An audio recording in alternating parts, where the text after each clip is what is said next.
Y'all can do better than that. How y'all doing? I flew all the way from New York. Today is my birthday, bitch. I came to work on my birthday, bitches. Because that's how important it is to me. You know, I have been gay a long time. Thank you. I was surprised. This is the material. I've been gay a long time. I came out in 1985. And everybody in this room knows what that meant. You know, there was a lot of fear, a lot of shame, a lot of mess. And I've lived to see a change. And one of the things that I want to talk about tonight is that the change has already happened. We watch the news. If it bleeds, it leads.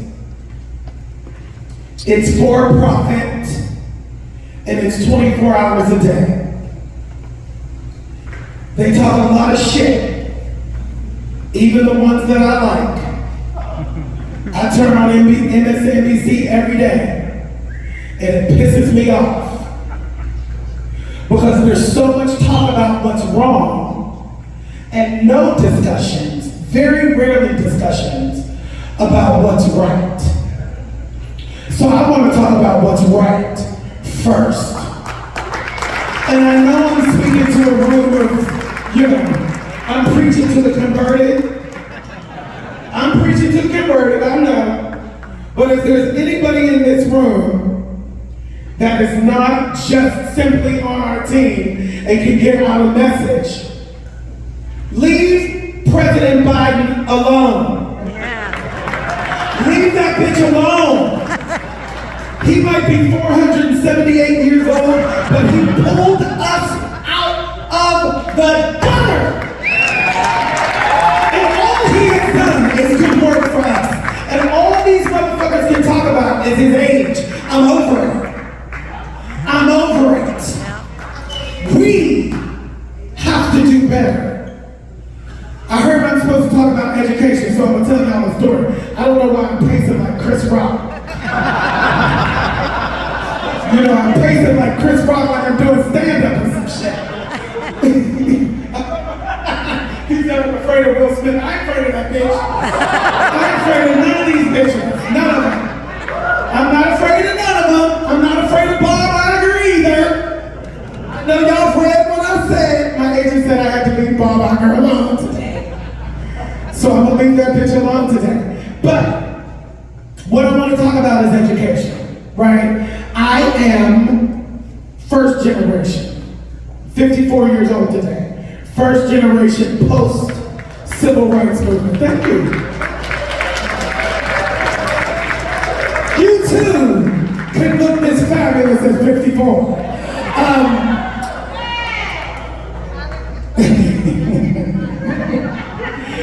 Thank you, baby. So, I grew up in Pittsburgh, Pennsylvania. My public school education at that time was remarkable. The white people who sent their children to public schools, private schools, took them out of the private schools to put them into the Pittsburgh public school system. That's how good it was. Yes.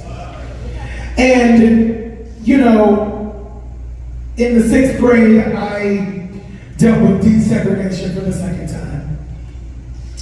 I went to a school called Reisenstein Middle School, and there were after-school programs. And when I say after-school programs, I mean like a 3-ring binder about that thick, this thick, back and front, with programs for us kids to be a part of.